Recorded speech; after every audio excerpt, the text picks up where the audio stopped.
Okay, so buckle up because this deep dive is going to be a wild ride. We're tackling Osho, this Yeah. figure, and honestly, even having to change their name midlife tells you something. Right. You guys sent in a ton on him, articles, books, the whole shebang, so we're going deep, beyond just the surface. Absolutely. Let's unpack how this, I guess you could say, spiritual revolutionary even came to be. Well, it's true. Osho's life, it wasn't just unusual. It was practically ready-made for a movie. Born Chandra Mohan Jain back in 1931 India. And you can almost picture it even as a kid questioning everything. That one kid in class, yeah. But this wasn't just him being a rebellious teen. The guy was drawn to spirituality from such a young age. And it's not like he just read about it, right? He was academically gifted, the real deal. Oh, for sure. We're talking a master's degree in philosophy. The guy was brilliant. And here's where it gets really interesting. Imagine being that good at the whole traditional path, top of your game, Yeah, you've got it figured out. but still feeling like something's missing, like it's not enough. Yeah. That was Osho. He didn't want to just think about spirituality. He wanted to experience it, to really feel it. So he aced the philosophy course, then chucks the textbook out the window like, okay, now for the real stuff. Exactly. And that's what led him, in the 1960s, to just take off. He traveled all over India and beyond, immersing himself in different spiritual practices. Wow. This wasn't just tourism. He was experimenting, pushing boundaries, searching for something deeper. I love that he walked the walk. Yeah. But how do you go from this intense personal journey, to founding a movement that, captivated people worldwide? What was the turning point? It was the perfect storm, the right time, undeniable charisma, and a message that a certain part of society was really, really ready to hear. They were craving it. In 1974, he establishes the Rajneesh Ashram in Pune, India. Okay. Picture a spiritual hub, just buzzing with people from all walks of life, all drawn to this guy, to his teachings, which were definitely not your grandma's spirituality. And that's what I want to get into. When people called Osho's teachings radical, what did that actually mean? Give me an example. Okay, well, let's talk about sex. In a society where sex was basically taboo, Osho embraced it. He said it was natural, even spiritual, and that repressing it was harmful. That true enlightenment meant embracing all parts of yourself, even, especially, the ones that make people uncomfortable. Yeah, I can see how that would ruffle some feathers. Oh, you have no idea, especially in the very conservative India at that time. This did not go over well with everyone, let me tell you. So he's stirring the pot, challenging these deeply ingrained norms. That's ballsy. No wonder he attracted some diehard fans and some very, very fierce critics. For sure. It's like he threw a philosophical grenade onto the scene. But before we get to all of that fallout, tell me, what was it actually like at this ashram? What was it like to be part of Osho's world? Imagine this. Eastern mysticism meets Western therapy with a dash of celebration thrown in and maybe a little rebellion for good measure. Sounds like a party. Osho introduced dynamic meditation. And this wasn't your quiet sit-still meditation. This was shaking, shouting, even dancing, all to break free from your inhibitions and connect with this deeper energy within. Wow, that's definitely not what comes to mind when I think meditation. It was radical, for sure. And for some people, it was incredibly liberating. Right, I can see the appeal, especially if you're feeling stifled by traditional spiritual practices. But all this talk of dynamic meditation, challenging norms, it makes me wonder about the man himself. What was Osho really like? That is the million-dollar question, isn't it? Because everyone agrees he had this undeniable magnetism, witty, charismatic, captivating speaker. People felt seen by him, challenged by him. But there was also this element of control, a carefully crafted persona. Okay, I'm intrigued. He always wore these luxurious robes, surrounded himself with devoted followers, and then there's the name change. Adopting Osho means the oceanic, implying this vastness, this depth to his being. Okay, so a complex figure, clearly a talent for captivating an audience. It's no wonder that this whole thing started to snowball. But I know things get even more complicated as the story goes global in the 80s. We're gonna dive into all of that next. Yeah, get ready for things to get a little crazy. So I am. By the early 80s, that ashram in India, it was overflowing, followers everywhere. But you know what they say? Too much attention, it attracts the wrong kind. Exactly. The Indian government, they weren't too happy with all this Osho and his inner circle. They decided it was time for a change, a big one. And that's how we get Rajneeshpuram, in Oregon of all places. You got it. Talk about a culture clash waiting to happen. Did they really think they could build their own little utopia out in the American West? It was ambitious, no doubt about it. Yeah. They bought this huge, and I mean huge ranch out in rural Oregon, And it wasn't just about getting away from the pressure. Osho had this vision, a self-sufficient community putting his philosophy into practice.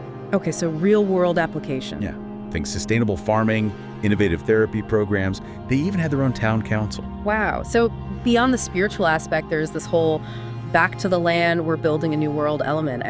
Did they pull it off even a little bit? Building a functioning commune from scratch can't be easy. It might surprise you, they were crazy efficient brickwater. Houses, roads, even an airstrip, all built in no time. And for a while, Rajneeshpuram, it thrived. It wasn't all meditation retreats. They had businesses, restaurants, even a clothing line, a whole 9 yards. A regular town, almost. Almost, yeah. It was fascinating, this experiment in communal living, way ahead of its time in a lot of ways. But there's always a but, isn't there?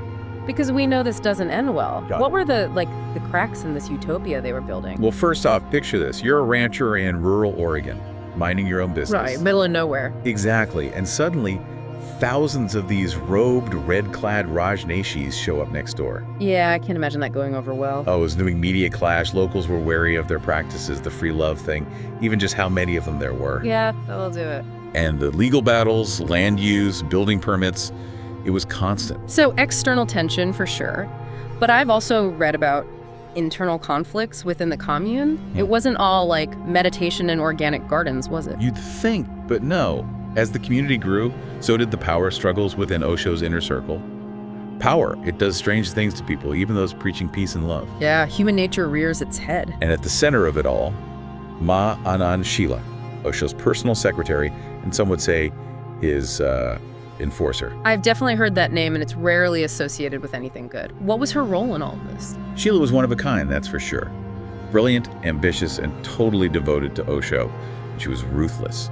She became the face of Rajneeshpuram to the outside world, running things with an iron fist.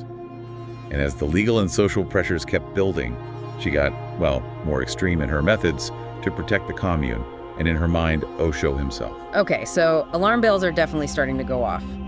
But we're still a far cry from the bioterrorism accusations I've read about. How do we get from commune drama to something so serious? It's like this slow slide from trying to protect your people to justifying, well, anything. Sheela, along with some very loyal followers, they orchestrated some pretty messed up stuff, like trying to rig local elections. How do you even do that? They bust in homeless people to register to vote. Can you believe that? Wow, that's something else. And then, and this is the worst part, the salmonella poisoning of a local salad bar. Wait, hold on, they poisoned people. That's taking things to a whole new level. What was and I can't believe I'm asking this, but what was the thinking behind that? Their logic, and it's twisted logic, was to get people too sick to vote, to influence the election. It was about power, about maintaining control when they felt like they were losing it. This is where it all takes that dark turn. It's not just about a community trying to live differently anymore. It's about hurting people. What did Osho have to say about all of this? Was he even aware of what was going on right under his nose? That is the million-dollar question, and it's one that people still debate to this day. During his time in Oregon, Osho was very secluded, rarely leaving the ranch, rarely even addressing his followers. Some people say he had no clue about the criminal stuff, others think he knew and just looked the other way. We do know that after the poisoning, everything fell apart. The FBI raided the ranch, Sheela and a bunch of others were arrested, and Osho himself, he was charged with immigration fraud. It all happened so fast. It's wild to think we started with a philosophy professor on a spiritual journey, and now we're talking about like a full-on scandal in the US. Yeah, it's a lot. What happened after that FBI raid? Did Osho ever have to, face the music for any of this? It was a dramatic fall from grace, to put it mildly. Multiple charges, public outrage.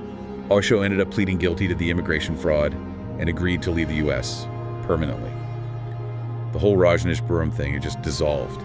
Not quite the utopia he'd been aiming for. So what happens to a spiritual leader, someone who's built up this whole following, when it all implodes like that? Do people just move on, or? It's interesting because even after Rajneeshpuram, even after everything, Osho still had people who, well, they still believed in him, in his teachings. He traveled for a while, went back to India, even started a new community in Pune. It never got as big as the first one, though. It makes you wonder what it was about his message, that kept people hooked, even after seeing all that very public downfall. I think it goes back to that deep need he tapped into, that longing for something more, for personal growth, that connection to something bigger than yourself. Yeah. The meditation, the whole break free from society's rules thing, it still resonated, even if people didn't agree with, well, everything else. Like they could separate the man and the bad choices from the ideas themselves. Yeah, exactly. And it makes me think about all the stuff you sent. His books are still out there, his lectures are online, he's still got a following, and it's been years. Decades, even. It's like you can't really talk about Osho without this inherent contradiction hanging over it all. You hit the nail on the head. We can't ignore the controversies, the harm that was done. That's important.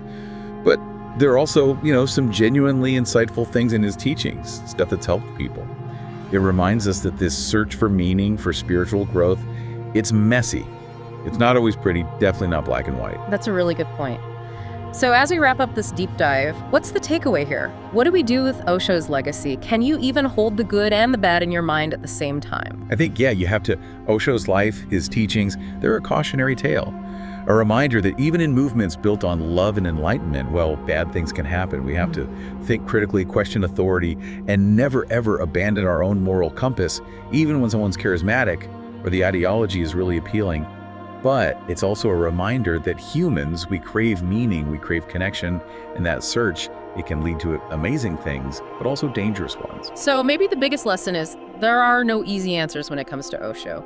He was complex, he was contradictory, and his legacy definitely reflects that. But by digging into all the stuff you guys sent, by really grappling with the tough questions, well, you've come away with a way deeper understanding of the man, the movement, everything. That's what this is all about. And that, I think, is what makes this whole deep dive so worthwhile.